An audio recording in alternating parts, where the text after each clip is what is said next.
Hi everyone, my name's Donkey, and today we are once again back doing the No Man's Sky project we have going. So last video wasn't on No Man's Sky. In fact, it was back all the way onto the quest series. I did a little extra bit on that, but we're back today on No Man's Sky for some more fun with that.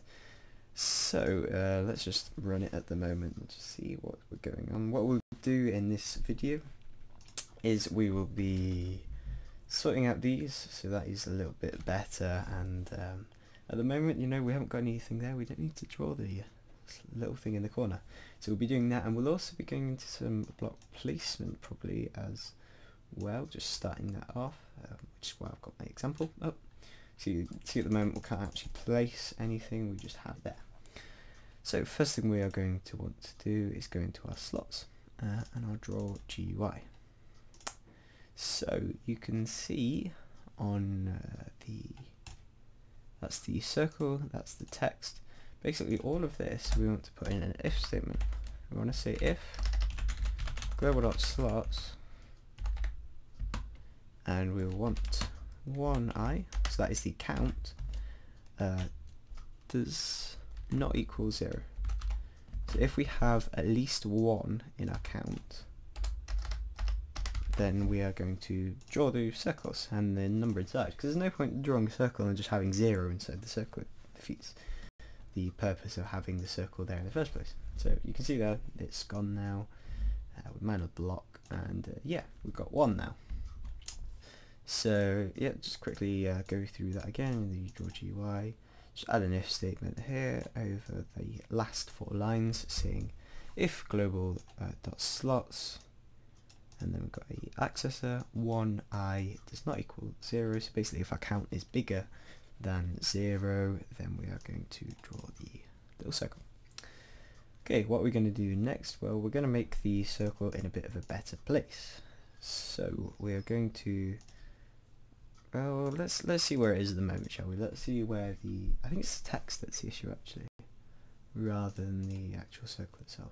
So let's minor block, and the circle should pop up. Yeah, the circle is bang in that corner. The text, however, is aligned to the left, so it won't be in the middle. Way we can kind of get around this is by setting the alignment. To do this, we do draw sets H align, that's the one. Can't remember what the variables were for it. FA center will be the one. Okay, and then we'll just set it back to being the left, because that's what it normally is, just in case that mucks up any other code. So there we go. So this should now align the text to be in the middle. Thing is, it'll probably still be a little bit far down. It will be in the middle though now, at least. Yeah, you can see there it's too far down. So we're going to move it up a little bit. Now to move it up, we're going to want to have a smaller y, I think, but I'm not quite sure on that. So let's try and make the y smaller on just the text. So we'll make that 30. Just, you know, that will be quite over exaggeration. Probably won't have to go up quite that much, but at least we'll see which way it's gone. It's a bit of a pain having to minor block each time. Oh no, you can see that is now bang in the middle, so that's actually pretty nice. You know, that's pretty sorted, I would say. What you could do is, if you had enough time, you could go into making it so that it didn't go over 10, because if we try and mine 10, we should see that it starts to look a little bit weird. It will go outside the circle, so you could just say 9 plus perhaps, I'm not sure, but yeah, it goes outside the circle, it looks a little bit odd. But for the moment that is looking kind of neat, I'd say. So what are we going to do? Well, we're going to start on the actual block placement. So this is what I have here, and this is kind of similar to what we have here, just missing a few things. So we've got a few things here at the moment, but what we want to do is we want to place the block, which is this bit. So we're going to drag that over to that side, and we're going to just start and see if we are missing any bits to start with, and if we're not, we're just going to go in and start writing. So we're going to want a mouse press. It's going to be global right button. That's the one. Oh no, that's not global. One sec. We need global mouse right button. That's the one. Okay, we'll drag some code over. So you guys are going to be watching on the left side. I'm just going to be copying and explaining, and also some changes as well. We won't just be straight up copying this, but there will be some changes going on. So we're going to place the block. Okay, we're going to start by making some variables. Now these are quite common variables, gx and gy. Now I didn't actually know these scripts existed in my game. It's handy to know. But basically the G stands for grid, and the X just stands for X. So we're basically converting these mouse coordinates into grid coordinates. Just in effect, we're just dividing it by the cell width and height.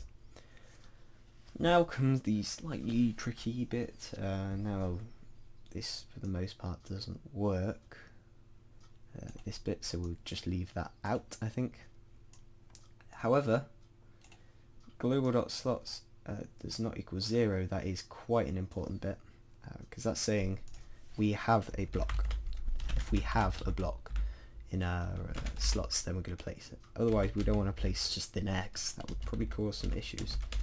So the way we're going to do this is just like that, and not equal 0. It's pretty simple. Let's see if we need another one. Yep, this is also a rather important one, and this is the one that checks whether it is a free slot. Oops, in our world. Here it checks to see whether the slot that we're trying to place in is capable of placing a block in. Basically, is it got air in at the moment? Is it just an empty space ready to place a block in? So if all of them are checked, if that's all right, then we're going to start a for loop. The basis of this is to loop through the inventory. I think we've used 23 before, I don't know. But that'll work properly for the moment. So now we're going to loop through the inventory. Now this is rather important, because this is the bit where it checks to see what slot in the inventory is the item that we've got stored in our slots. Because we can't remove an item from our slots, we can only remove an item from our inventory. So we need to now find the connection. So the way we're going to do this is say global.inv 0i, which is the one that holds our actual raw name, is equal to our slots that we're currently on, which is 0 scroll. So if it is, then we have got a match. We know now which slot in the inventory we're currently in relation to our slots.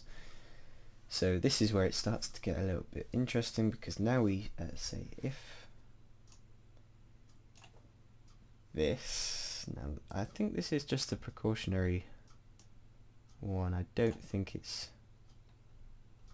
that important particularly. Yeah, I think it just returns.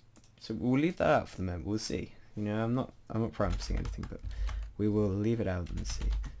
So now what we're going to do is we're going to actually set the one we're trying to place at to equal the block, and the way we're going to do this is use our script database. And we need the background name, and we're going to get that from the slots 0 scroll. Pretty straightforward. Then the next thing we're going to do is actually add the tile. So at the moment we've added it to the grid, but that will only manage the collision, so we won't manage the actual visual side of it. So to do that, we're going to add a tile, Now once again, to do this we're going to use the exact same as what we did there. We're going to use, put script there. We need to end it there as well. So now we want left 0 top, 0 width, cell width, height, cell height, x is gx times cell height, cell width I think, yeah, times cell width. The y is gy times cell height. This basically gets the and 0. That's really long, but basically what that does is this bit gets your current mouse position in relation to a slot. So no matter where we are within that slot, it will put it to the left hand top corner, I think. But anyway, we don't really need to know that. For the moment we have finished adding it, but the last thing we need to do is actually remove the item.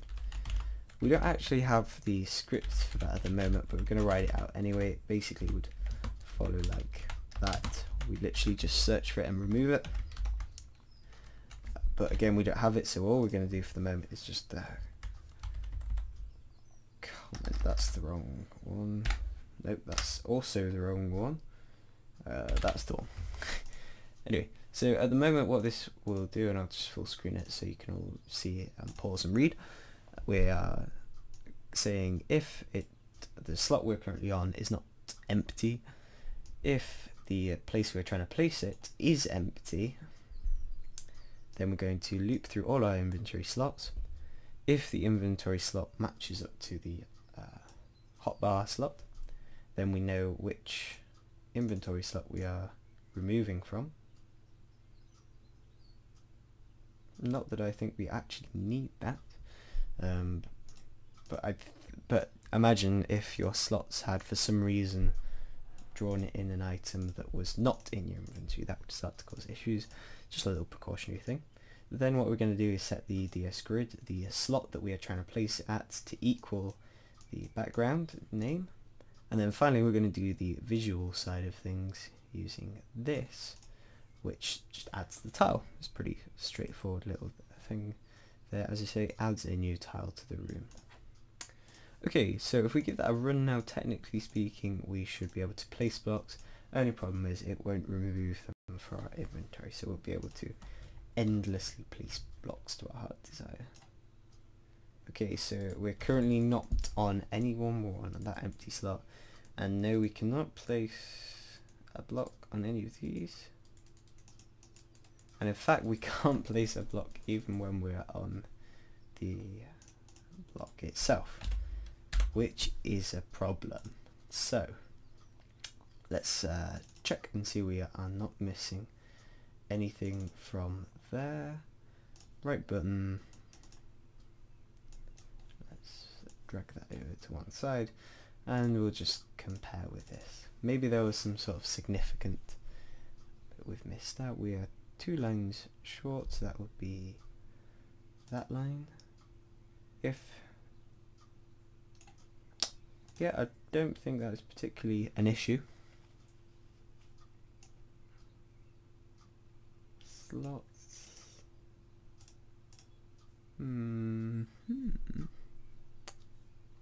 Global right button. Global right button. That's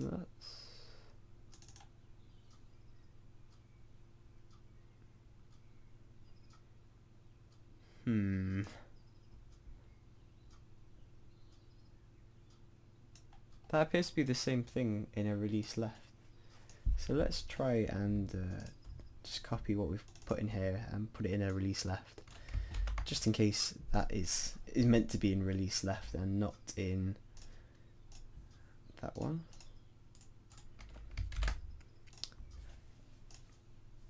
Because that wouldn't be very good. That would not be good at all. Or maybe it's a combination of the two that does it. Who knows?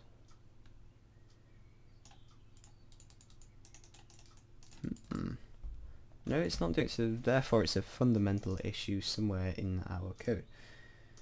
Let's quickly have a look. I'm not going to spend ages on it because it's already starting to become quite a long episode, but let's just have a check through. So if global.slots, let's just check we've got all of our names and stuff right first. Draw in the hotbar, we're drawing, yeah, that is right. If it does not equal 0, what's the ID of our dirt? That might be worth checking. ID of our dirt is 1. Okay, so that won't be it. Draw slots, right button.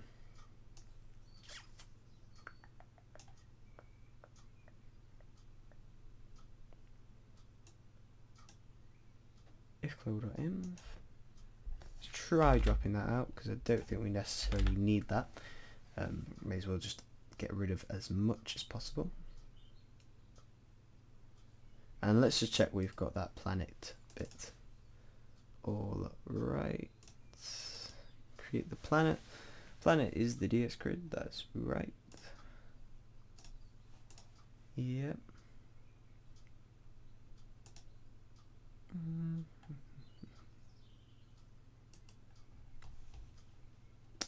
Keys background. Let's give that a run at the moment. If that doesn't run today, I'll just have to leave that and go have a check to see what is going wrong. In fact, let's try dirt as well. I mean wood. Try wood. Ah, yeah, there we go. That is what's causing some issues. So you can see the collision, everything is working, but for some reason our background script is wrong. Let's just try this quickly, see if it's that simple. I think it might be, actually, though, which would be rather embarrassing. Okay, no, that is not the issue. That is something rather different and rather unusual. But you can see the block placement is technically now working, just not as properly as it should be. We'll try and get that sorted out. For the time being, though, just leave your database one as it is, so leave that with imp -1. We'll go and change that if need be in the next video. So the draw slots, what I did change was, don't think I changed anything actually, I just removed them. But if you try your wood should place dirt, which is a bit weird, but you know that you can test the placement and the collisions and everything using that. We will work that out in the next video, but for the time being, guys, that's going to be it. If you like the video, remember to like, subscribe, or just do if you guys want to do, and I will talk to you in the next one.